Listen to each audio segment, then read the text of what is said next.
What's the difference between ICM and Impressionism in photography? Are they the same? Or is there more to explore?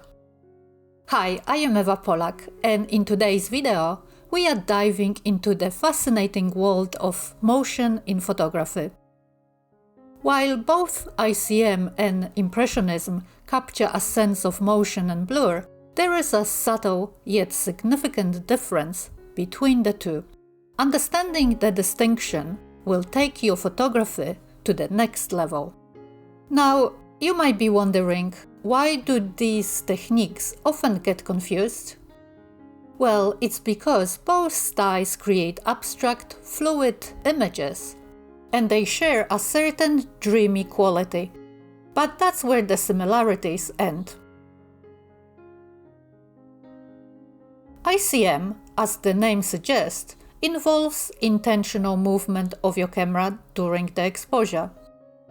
The key here is control over the motion, allowing you to create sweeping lines, spirals, or layered effects that capture the essence of motion in a single frame.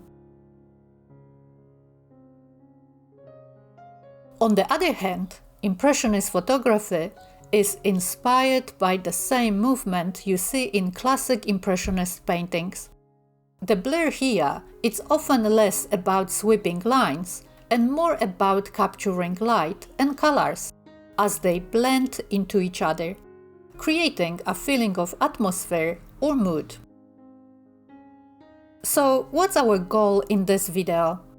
To break down these two techniques and highlight the distinct differences so that you can confidently choose which one suits your style and vision. Let's find out together. Let's start by diving into the heart of ICM, intentional camera movement. This technique is all about using motion to create a sense of dynamism and energy. The key principle here is simple. You intentionally move your camera during the exposure. When you move your camera while the shutter is open, it creates a blur. But unlike a traditional blur from camera shake, ICM is purposeful. It's a controlled, creative decision that adds a layer of movement to your images.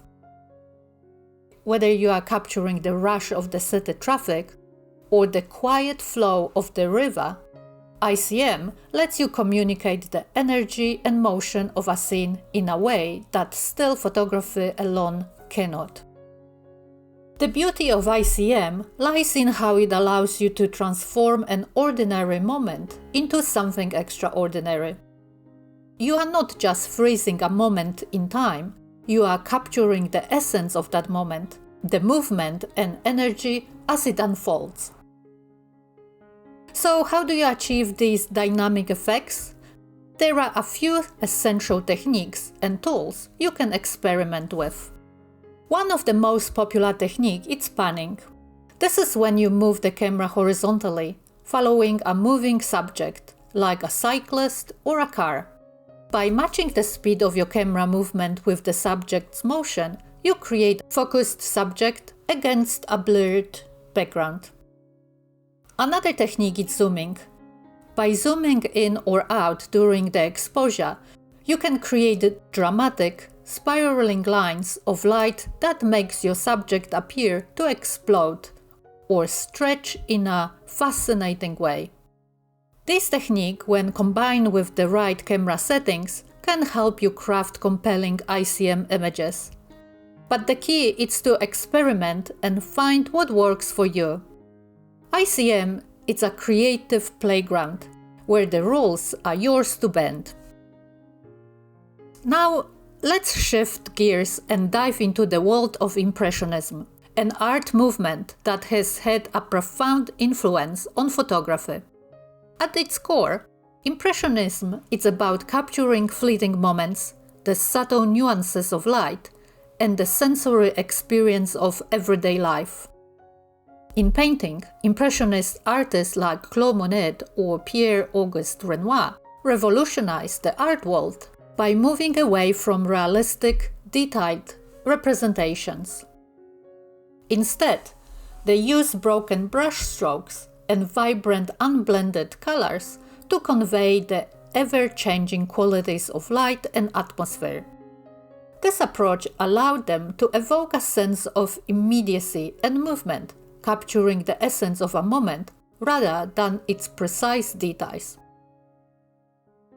Now, you might be wondering, what does this have to do with photography? Well, Impressionist photography is inspired by the same principles. It's about capturing the light, color, and mood of a scene, rather than focusing on fine details. Much like the painters, we use techniques like blur, movement, and color to express the fleeting nature of the moment. In Impressionist photography, the focus is less on sharpness and precision, and more on evoking a feeling. You might see soft, ethereal blurs of color that suggest the flow of light. It's about creating a mood, almost like a visual poem. Much like Impressionist painters, we are capturing the play of light, not just object in space. You might focus on how light reflects off a water surface, how it filters through a tree canopy, or how it changes as the day shifts. The result is an image that feels alive, full of motion and alive with color. Looking at both ICM and Impressionist photography, we see a shared aesthetics. There is an emphasis on fluidity, on light and atmosphere. Both share a common goal, to represent the essence of a moment, fleeting and transient, as it dances with light and shadow. So, while ICM and Impressionist photography may come from different origins, one rooted in movement, the other in light and color, both offer us a way to explore the world beyond sharp detail. They allow us to communicate the feeling, the energy, and the fleeting beauty of a moment.